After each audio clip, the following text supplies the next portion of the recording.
राधे राधे मित्रों। भगवान श्री कृष्ण हमें यह सिखाते हैं कि यदि हम निष्काम भाव से अपना कर्तव्य निभाएं, पूरी निष्ठा और ईमानदारी से परिश्रम करें, तो सफलता और संपत्ति अपने आप हमारे पास आएगी। लेकिन समस्या यह है कि आज के समय में लोग मेहनत से ज्यादा शॉर्टकट ढूंढने लगे हैं। कुछ लोग धन पाने के लिए गलत रास्तों पर चल पड़ते हैं, तो कुछ मेहनत करने के बावजूद असफल हो जाते हैं। तो सवाल यह है कि असली संपत्ति कैसे प्राप्त की जाए? क्या सिर्फ सोना चांदी ही असली दौलत है या कोई और गुप्त रहस्य छुपा है? अगर आप भी इस सवाल का जवाब ढूंढ रहे हैं तो यह कहानी आपकी सोच बदल सकती है। मित्रों, स्वागत है आपका अग्निपथ ज्ञान यूट्यूब चैनल में, जहां हम आपको ऐसी ज्ञानवर्धक और प्रेरणादायक कहानियां सुनाते हैं जो आपके जीवन में बदलाव ला सकती हैं। तो चलिए बिना कोई समय गंवाए शुरू करते हैं आज की कहानी। बनारस की तंग गलियों में बसे छोटे से बाजार में, जहां दिन भर व्यापारियों की आवाजें गूंजती रहती थीं, वहीं एक साधारण सा युवक रघु अपनी छोटी सी दुकान चलाता था। यह दुकान उसके पिता की विरासत थी, जिन्हें दुनिया छोड़े हुए अब 2 साल हो चुके थे। उनके जाने के बाद रघु पर जिम्मेदारियों का भारी बोझ आ गया था। उसकी बूढ़ी मां और छोटी बहन के भरण पोषण की पूरी जिम्मेदारी अब उसी के कंधों पर थी। रघु बचपन से ही मेहनती और ईमानदार था। वह दिन भर अपनी दुकान पर बैठता, कपड़ों और दैनिक उपयोग की चीजों का व्यापार करता। लेकिन इस बाजार में सिर्फ ईमानदारी से काम करना ही काफी नहीं था। उसके ठीक सामने विजय सेठ की बड़ी दुकान थी, जो व्यापार में धूर्तता और चालाकी का इस्तेमाल करता था। रघु, इस दुनिया में सीधे आदमी को कुछ नहीं मिलता, विजय सेठ अक्सर उसे ताने मारता। अगर बड़ा आदमी बनना है तो चालाक बनो, व्यापार में सच्चाई का कोई मोल नहीं। लेकिन रघु को इन बातों पर विश्वास नहीं था। वह जानता था कि उसका संघर्ष कठिन है, लेकिन उसने अपने पिता से सीखा था कि ईमानदारी ही सबसे बड़ी पूंजी होती है। उसका संघर्ष सिर्फ आर्थिक नहीं था, मानसिक भी था।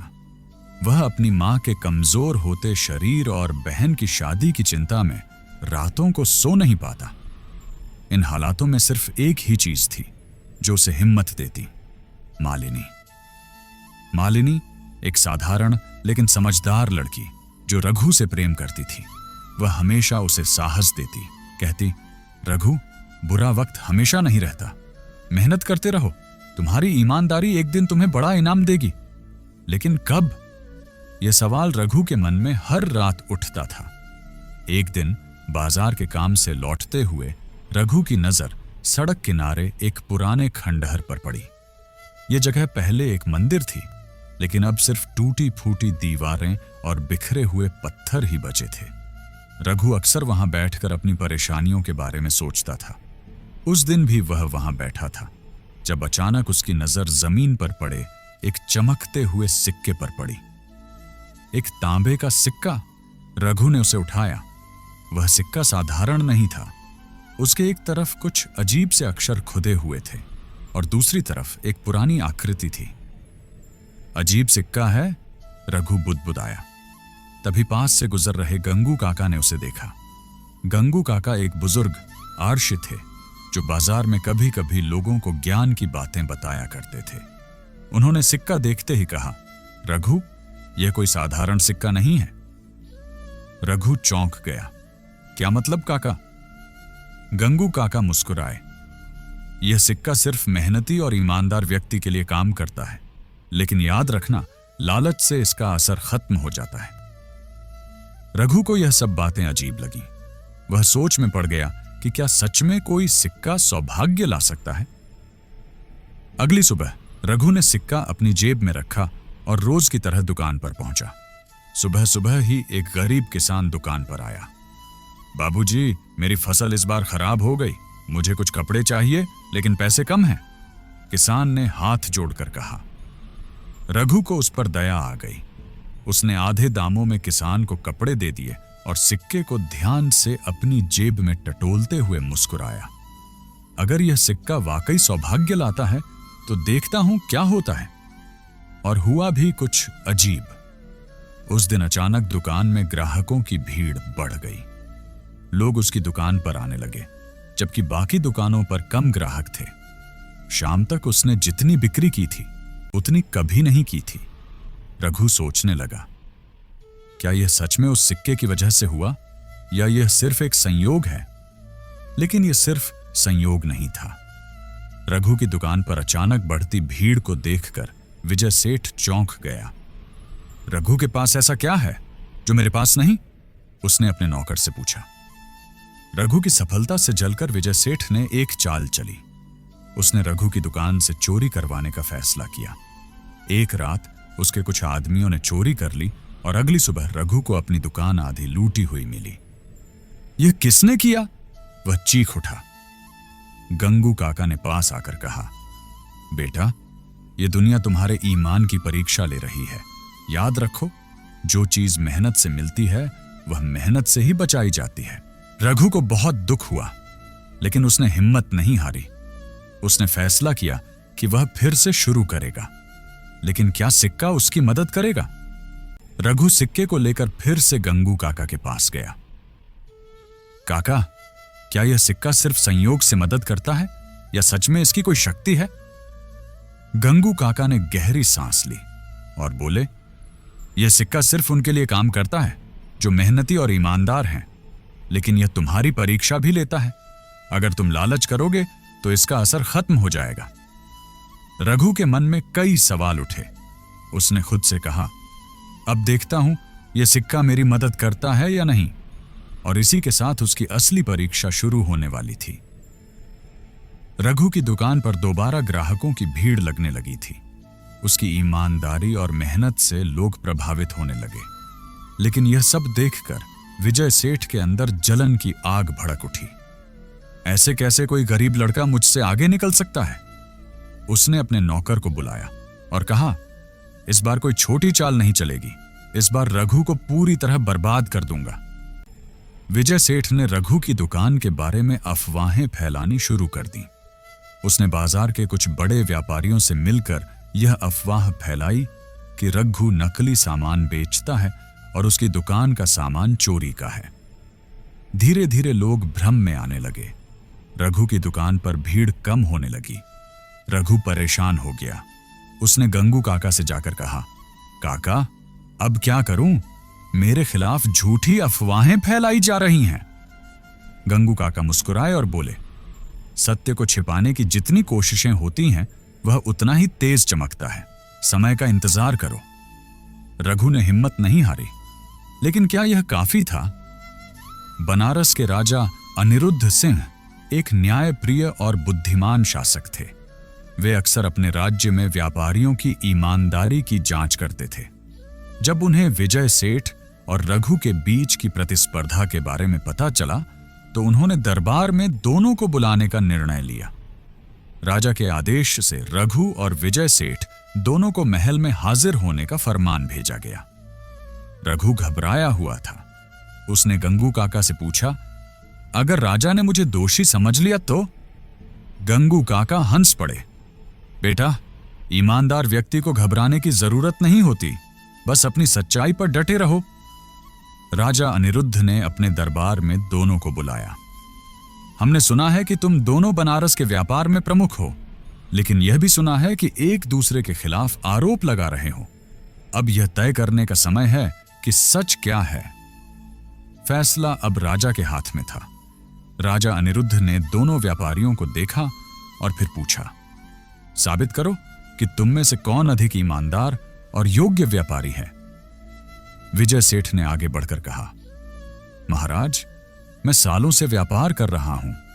मेरे पास धन दौलत है, प्रतिष्ठा है, मेरे ग्राहकों की संख्या सबसे अधिक है। इससे अधिक प्रमाण क्या चाहिए? राजा मुस्कुराए और फिर रघु की ओर देखा। तुम्हें क्या कहना है रघु? रघु ने विनम्रता से कहा, महाराज, मैं छोटा व्यापारी हूं। मेरे पास दौलत नहीं, लेकिन मेरी मेहनत और ईमानदारी ही मेरी संपत्ति है। राजा ने गंभीर स्वर में कहा, अगर यह सच है तो एक परीक्षा होगी। उन्होंने अपने एक सैनिक को आदेश दिया कि कि महल के खजाने से एक तांबे का सिक्का लाया जाए। सैनिक ने ठीक वैसा ही सिक्का लाकर दिया जैसा रघु के पास था। राजा ने उसे रघु और विजय सेठ के सामने रखते हुए कहा, इस सिक्के को देखो, यह साधारण नहीं है। यह ईमानदार व्यक्ति की पहचान कर सकता है। जो इसे छूकर झूठ बोलेगा उसे तुरंत इसकी सजा मिलेगी। रघु को समझ आ गया कि यह उसके सिक्के से मिलता जुलता है। विजय सेठ ने सिक्के को उठाया और गर्व से कहा, महाराज, मैं तो बचपन से ईमानदार रहा हूं। और तभी उसके हाथ में सिक्का अचानक गर्म हो गया। विजय सेठ चीख उठा, आग, आग, यह सिक्का जल रहा है। और उसने सिक्का नीचे गिरा दिया। दरबार में सन्नाटा छा गया। राजा अनिरुद्ध गंभीर हो गए। सिक्का जलता है क्योंकि तुम झूठ बोल रहे थे। राजा ने ठोस आवाज में कहा, अब रघु, तुम्हारी बारी। रघु ने सिक्के को उठाया। सिक्का ठंडा था। राजा मुस्कुराए। सच्चाई स्पष्ट हो गई।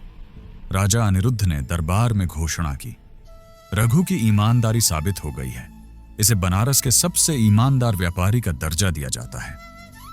इसके बाद राजा ने विजय सेठ को घूरते हुए कहा, और विजय सेठ, तुम्हारी बेईमानी भी सिद्ध हो चुकी है। तुम्हें व्यापार करने की अनुमति नहीं दी जाएगी जब तक तुम अपनी करनी का पश्चाताप नहीं करते। विजय सेठ के चेहरे पर पसीना था। उसने माफी मांगी, लेकिन राजा का फैसला अंतिम था।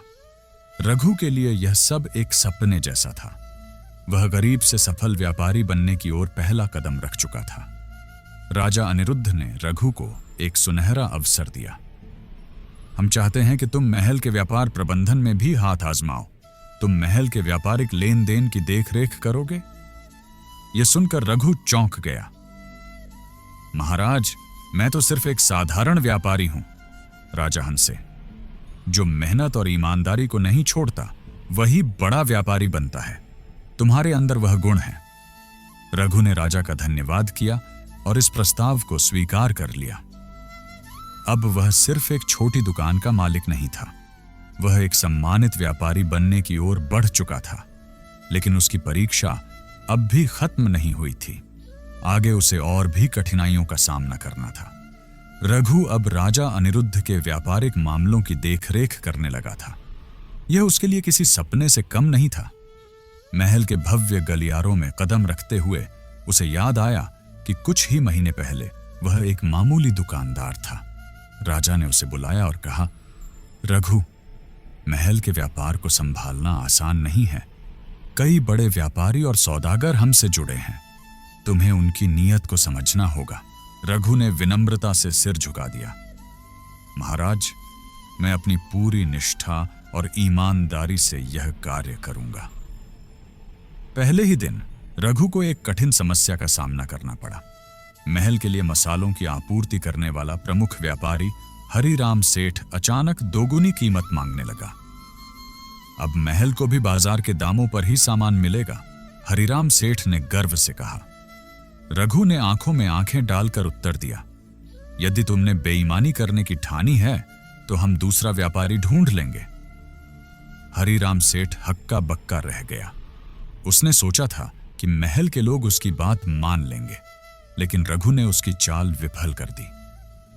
रघु ने तुरंत नए व्यापारियों को तलाशना शुरू किया और कुछ ही दिनों में उसने आधी कीमत पर बेहतर गुणवत्ता का मसाला महल तक पहुंचा दिया। राजा ने उसकी सूझबूझ देखकर कहा, रघु, तुम सच में इस काम के लिए योग्य हो। विजय सेठ अपने अपमान को भूल नहीं पा रहा था। उसके लिए यह असहनीय था कि एक गरीब लड़का उससे आगे निकल जाए। उसने अपने खास आदमी बनवारी लाल को बुलाया और कहा, अब हमें ऐसी चाल चलनी होगी कि रघु खुद ही इस व्यापार से हट जाए। बनवारी लाल ने एक योजना बनाई। हम महल के गोदाम में चोरी करवा देंगे और सारा दोष रघु पर मढ़ देंगे। रात के अंधेरे में कुछ चोर महल के गोदाम में घुसे और वहां से बहुमूल्य कपड़े और मसाले चोरी कर लिए। अगली सुबह जब यह खबर फैली तो महल में हलचल मच गई। रघु को राजा के सामने बुलाया गया। राजा अनिरुद्ध ने गंभीर स्वर में पूछा, रघु, तुम इस व्यापार की देखरेख कर रहे थे, फिर यह चोरी कैसे हुई? रघु कुछ कह पाता, इससे पहले बनवारी लाल ने कहा, महाराज, शायद इस चोरी में रघु खुद शामिल हो। वह पहले गरीब था, लेकिन अचानक उसके पास धन आने लगा है। दरबार में खुसर पुसर होने लगी। रघु के माथे पर पसीना आ गया, लेकिन तभी उसने जेब से अपना तांबे का सिक्का निकाला और उसे मुट्ठी में कस लिया। सिक्का क्या मुझे इस मुश्किल से बचा सकता है? उसने मन ही मन सोचा, और तभी उसके दिमाग में एक उपाय आया। रघु ने राजा से कहा, महाराज, क्या मुझे इस चोरी की जांच खुद करने का अवसर दिया जा सकता है? राजा ने अनुमति दे दी। रघु ने महल के सैनिकों के साथ बाजार का दौरा किया। उसे जल्द ही खबर मिली कि कुछ संदिग्ध लोग चोरी का सामान बेचने की कोशिश कर रहे थे। सैनिकों ने उन चोरों को पकड़ लिया, और जब उनसे सख्ती से पूछताछ की गई तो उन्होंने स्वीकार किया कि विजय सेठ और बनवारी लाल ने ही उन्हें चोरी के लिए भेजा था। राजा अनिरुद्ध ने क्रोधित होकर विजय सेठ को दरबार में बुलवाया। विजय सेठ, तुम पर विश्वासघात का आरोप सिद्ध हो चुका है। अब तुम्हारे लिए यही दंड उचित होगा कि तुम्हारी सारी संपत्ति जब्त कर ली जाए और तुम्हें नगर से निष्कासित कर दिया जाए। विजय सेठ के चेहरे का रंग उड़ गया। महाराज, मुझे क्षमा करें, लेकिन राजा का निर्णय अंतिम था। रघु की सच्चाई एक बार फिर साबित हुई। अब रघु का नाम पूरे बनारस में प्रसिद्ध हो चुका था। सभी व्यापारी उसकी इज्जत करने लगे। राजा ने उसे बुलाकर कहा, रघु, अब मैं चाहता हूं कि तुम बनारस के व्यापार संघ के अध्यक्ष बनो। रघु यह सुनकर चौंक गया। महाराज, मैं केवल एक साधारण दुकानदार हूं। राजा ने मुस्कुराकर कहा, जो व्यक्ति ईमानदारी और मेहनत से आगे बढ़ता है वही योग्य होता है। तुम्हारी सूझबूझ ने तुम्हें इस पद के लायक बनाया है। रघु ने झुककर राजा का धन्यवाद किया और यह सम्मान स्वीकार कर लिया। अब वह केवल एक व्यापारी नहीं, बल्कि बनारस के व्यापार संघ का अध्यक्ष बन चुका था। लेकिन उसकी सबसे बड़ी परीक्षा अब भी बाकी थी। एक दिन एक विदेशी व्यापारी बनारस आया। वह अली खान था, एक धनी व्यापारी जो दूर देशों से सामान लाता था। उसने रघु से मिलकर कहा, मुझे पता चला है कि तुम बनारस के सबसे बड़े व्यापारी हो। मैं तुमसे एक सौदा करना चाहता हूं। रघु सतर्क हो गया। कैसा सौदा? अली खान ने मुस्कुराकर एक सोने की छड़ी निकाली और कहा, मुझे बनारस के व्यापार में निवेश करना है। मैं तुम्हें यह सोने की छड़ी उपहार में देना चाहता हूं, लेकिन तुम्हें मेरे व्यापार में साझेदार बनना होगा। रघु ने सोने की छड़ी को देखा और फिर अपने तांबे के सिक्के को महसूस किया। क्या यह सौदा मेरे लिए सही होगा? उसे समझ नहीं आ रहा था कि यह मौका उसे समृद्ध बनाएगा या किसी जाल में फंसा देगा। रघु ने अली खान की पेशकश को ध्यान से सुना। उसके हाथ में तांबे का सिक्का था और सामने चमकती हुई सोने की छड़ी। यह एक सुनहरा अवसर है, लेकिन क्या यह पूरी तरह से सही है? रघु के मन में विचारों का झंझावात चल रहा था। अली खान मुस्कुराया। रघु भाई, मैं केवल एक व्यापारी हूं।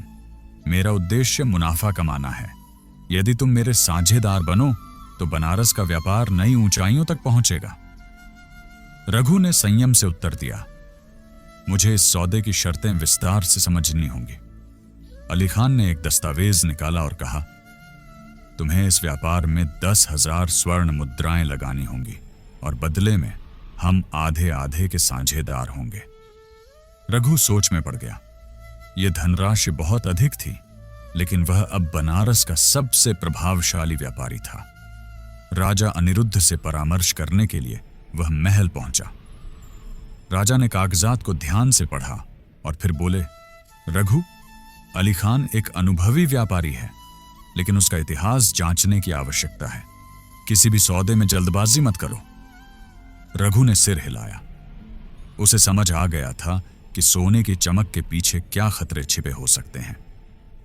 रघु ने अपने गुप्तचरों से अली खान के बारे में जानकारी जुटवाई।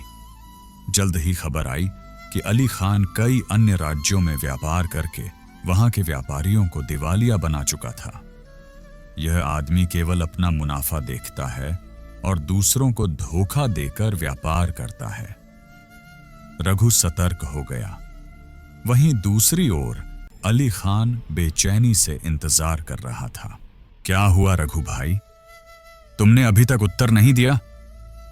रघु ने सीधे उसकी आंखों में देखा और दृढ़ स्वर में कहा, अली खान, मैं व्यापार में ईमानदारी को सर्वोपरि मानता हूं।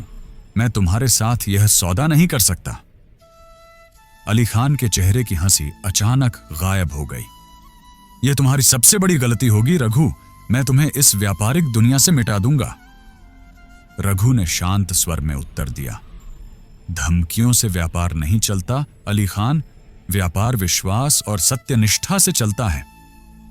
अली खान गुस्से में पैर पटकता हुआ चला गया, लेकिन रघु को अंदाजा नहीं था कि उसके इनकार का परिणाम कितना भयानक होगा। अली खान चुप नहीं बैठा। उसने बनारस के कुछ बड़े व्यापारियों को अपने पक्ष में कर लिया। धीरे धीरे बाजार में रघु के व्यापार को बदनाम किया जाने लगा। रघु का सामान अब पहले जैसा नहीं रहा। उसकी कीमतें बहुत ज्यादा हो गई हैं। अब हमें नए व्यापारी से सौदा करना चाहिए। बाजार में अफवाहों का दौर शुरू हो गया। कई व्यापारी रघु से किनारा करने लगे। रघु को समझ आ गया कि यह अली खान की साजिश है। वह राजा अनिरुद्ध के पास पहुंचा और कहा, महाराज, व्यापार में कुटिल चालें चली जा रही हैं। यदि इसे रोका नहीं गया तो बनारस की अर्थव्यवस्था कमजोर हो जाएगी। राजा ने गंभीर होकर कहा, हमें सच्चाई का पता लगाना होगा। मैं स्वयं इस मामले की जांच करवाऊंगा। राजा ने अपने गुप्तचरों को व्यापारियों से गुप्त रूप से बातचीत करने भेजा। कुछ ही दिनों में सच्चाई सामने आ गई। अली खान ने कुछ व्यापारियों को रिश्वत देकर रघु के खिलाफ दुष्प्रचार करवाया था। राजा ने कड़ा कदम उठाते हुए अली खान को दरबार में बुलवाया। राजा अनिरुद्ध के दरबार में भारी भीड़ जमा थी। राजा ने कठोर स्वर में कहा, अली खान, तुमने बनारस के व्यापारियों को बहकाकर व्यापार में अस्थिरता फैलाने की कोशिश की है। तुम इस राज्य में व्यापार करने के योग्य नहीं हो। अली खान ने विरोध किया, महाराज, मैं केवल प्रतिस्पर्धा कर रहा था। राजा ने क्रोधित होकर कहा, प्रतिस्पर्धा और छल कपट में अंतर होता है। तुम्हारा उद्देश्य व्यापार नहीं बल्कि धोखाधड़ी करना था, इसलिए तुम्हें बनारस से निष्कासित किया जाता है। अली खान का चेहरा पीला पड़ गया। उसे सजा मिल चुकी थी। रघु की सत्यनिष्ठा एक बार फिर विजयी हुई। अली खान के जाने के बाद बनारस के व्यापार में फिर से स्थिरता आ गई। रघु के व्यापार ने नई ऊंचाइयों को छू लिया। राजा अनिरुद्ध ने उसे बुलाया और कहा, रघु, तुम्हारी ईमानदारी और बुद्धिमत्ता ने तुम्हें महान बनाया है। मैं चाहता हूं कि तुम अब महल के प्रमुख आर्थिक सलाहकार बनो। रघु ने सिर झुका लिया। उसने अपनी जेब से तांबे का सिक्का निकाला और उसे निहारते हुए सोचा, यह सिक्का मुझे सही राह दिखाता आया है। यह सोने से भी अधिक मूल्यवान है, क्योंकि यह मुझे मेरी असली पहचान याद दिलाता है। अब वह केवल एक साधारण व्यापारी नहीं, बल्कि बनारस का सबसे सम्मानित व्यक्ति बन चुका था। संपत्ति केवल धन से नहीं, बल्कि सत्य, परिश्रम और ईमानदारी से प्राप्त होती है। यही इस कहानी का सबसे बड़ा सबक था। कई लोग संपत्ति को केवल धन, सोना चांदी या महंगी वस्तुओं में ही देखते हैं, लेकिन क्या यही असली संपत्ति है? रघु की कहानी हमें यह सिखाती है कि वास्तविक संपत्ति केवल धन नहीं, बल्कि सत्य, ईमानदारी और परिश्रम से प्राप्त की जाने वाली प्रतिष्ठा और आत्मसंतोष है। अगर रघु चाहता तो वह लालच में पड़कर अली खान के साथ व्यापार कर सकता था। उसे थोड़े समय के लिए बहुत धन मिल जाता, लेकिन उसके नैतिक मूल्य नष्ट हो जाते। उसने सोने की चमक को ठुकराकर तांबे के सिक्के की सीख को अपनाया। सच्ची संपत्ति मेहनत और ईमानदारी से ही मिलती है। ध्यान दीजिए कि दुनिया में कई व्यापारी, राजा और धनवान लोग आए और गए, लेकिन केवल वे ही लोग अमर हुए जिन्होंने अपनी संपत्ति को सत्य और धर्म के मार्ग पर चलकर अर्जित किया। हमारे प्राचीन शास्त्रों में भी कहा गया है, संपत्ति का मूल आधार परिश्रम है। रघु का जीवन हमें यही सिखाता है कि कोई भी व्यक्ति शून्य से शिखर तक पहुंच सकता है, लेकिन इसके लिए उसे धैर्य और सत्य निष्ठा के मार्ग पर अडिग रहना होगा। यदि केवल पैसा ही सबसे बड़ी संपत्ति होती तो दुनिया के सबसे अमीर लोग सबसे ज्यादा खुश होते। लेकिन हकीकत यह है कि सच्चा सुख केवल धन से नहीं बल्कि सम्मान, विश्वास और आत्मसंतोष से आता है। रघु का तांबे का सिक्का प्रतीक था उसकी ईमानदारी और परिश्रम का, जो अंततः उसे राज दरबार तक ले गया। अली खान ने सोचा कि वह छल कपट से बनारस का सबसे बड़ा व्यापारी बन जाएगा, लेकिन अंत में क्या हुआ? उसका धन, उसकी साजिशें और उसकी व्यापारिक चालें सब कुछ मिट्टी में मिल गईं। दूसरी ओर रघु, जिसने अपनी नीतियों और ईमानदारी पर भरोसा किया, वही सच्चा विजेता बना। यह हमें एक और गहरी सीख देती है। सच्ची संपत्ति नष्ट नहीं होती, क्योंकि यह चरित्र, ज्ञान और विश्वास से जुड़ी होती है।